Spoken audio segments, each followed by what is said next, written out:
Assalamualaikum warahmatullahi wabarakatuh. Apa kabar semuanya? Semoga selalu sehat, dilancarkan rezekinya, dimudahkan segala urusannya ya. Amin. Di video kali ini saya akan berbagi informasi mengenai aturan terbaru bantuan sosial PKH tahap pertama tahun 2024 di bulan Januari tahun 2024. Kira-kira ada aturan terbaru seperti apa ya?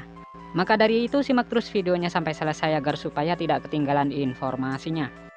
Oke, langsung saja pada berita pentingnya ya, yaitu peraturan bantuan PKH di tahun 2024 mendatang. Nah, untuk para KPM PKH dimanapun kalian berada, jadi di tahun 2024 nanti ada aturan terbaru ya mengenai pencairan bantuan PKH di tahun 2024. Dimana untuk pencairan bantuan PKH di tahun 2024 itu masih sama ya, ada yang melalui kartu KKS, ada juga yang melalui kantor pos Indonesia. Dan nominalnya pun bisa berbeda-beda ya, tergantung komponen yang dimiliki.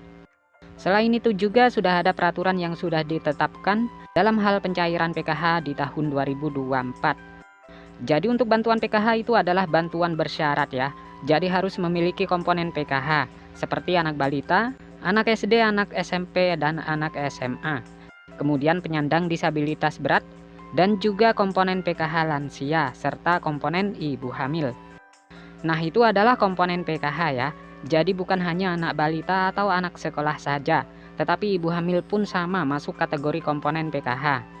Kemudian dari 7 komponen bantuan PKH tersebut, ada 13 kriteria yang menentukan bantuan PKH-nya bisa cair.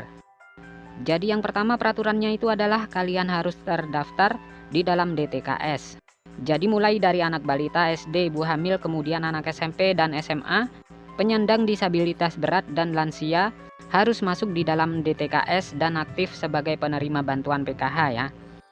Kemudian peraturan yang kedua, di dalam keluarga maksimal hanya 4 komponen saja yang bisa masuk ke dalam pencairan bantuan PKH. Jadi maksimalnya itu adalah 4 komponen. Kemudian peraturan yang ketiga, prioritas bantuan PKH yang memiliki komponen datanya itu harus aktif dan padan antara di DTKS dengan Dukcapil. Nah, itu adalah yang harus dipatuhi ya, karena bansos itu datanya harus padan dan valid, jadi tidak boleh ada perbedaan. Kemudian peraturan yang kelima, jika kalian terdaftar sebagai penerima bantuan PKH anak sekolah, baik itu SD, SMP maupun SMA, datanya harus terdaftar di aplikasi Dapodik sekolah masing-masing, dan datanya padan dengan DTKS, jadi tidak boleh ada perbedaan. Selanjutnya peraturan yang keenam, untuk komponen PKH balita yang disebut sebagai komponen PKH balita itu adalah hingga anak yang kedua saja ya. Apabila ada balita ketiga ataupun balita keempat dan seterusnya, maka sudah tidak dapat dibilang penerima PKH lagi ya, karena cukup dibatasi sampai balita kedua saja.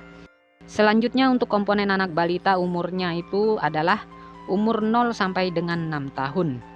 Jadi jika sudah lewat 6 tahun itu bukan kategori anak balita lagi ya, tetapi sudah masuk ke jenjang anak sekolah SD. Selanjutnya peraturan yang ke-8 yang dianggap komponen disabilitas itu hingga 4 orang saja ya. Jadi maksimalnya itu ada 4 orang ya yang bisa menerima bantuan PKH disabilitas dalam satu keluarga. Kemudian selanjutnya untuk komponen lansia, peraturannya adalah yang dibilang komponen PKH lansia sama ya, seperti penyandang disabilitas, yaitu maksimal 4 orang saja yang masuk dalam pencairan PKH. Jadi dalam satu keluarga maksimal 4 orang ya, untuk penyandang disabilitas dan komponen lansia. Kemudian peraturan yang selanjutnya untuk komponen lansia tersebut usianya harus mencapai minimal umur 60 tahun. Kemudian yang selanjutnya untuk komponen cucu itu juga bisa masuk ke dalam pencairan bantuan PKH asalkan lolos sebagai penerima dan memenuhi persyaratan. Kemudian peraturan yang selanjutnya untuk komponen ibu hamil. Nah, yang dianggap atau dibilang komponen ibu hamil adalah hanya sampai kehamilan yang kedua saja.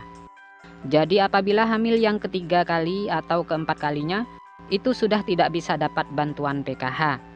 Jadi sudah tidak bisa dihitung komponen PKH lagi. Kemudian peraturan yang terakhir, jika di dalam anggota keluarga memenuhi atau memiliki lebih dari satu komponen, maka yang dianggap penerima bantuan PKH adalah dari nominal yang paling tertinggi dahulu ya.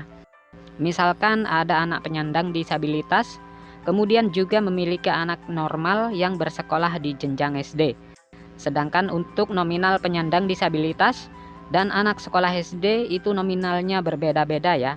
Lebih besar penyandang disabilitas dibanding dengan komponen anak SD. Maka yang masuk komponen PKH adalah komponen disabilitas yang didahulukan. Jadi sudah jelas ya, itu adalah peraturan bantuan PKH di tahun 2024. Nah, sekian dulu, semoga video ini bermanfaat. Sampai bertemu di informasi selanjutnya. Assalamualaikum warahmatullahi wabarakatuh.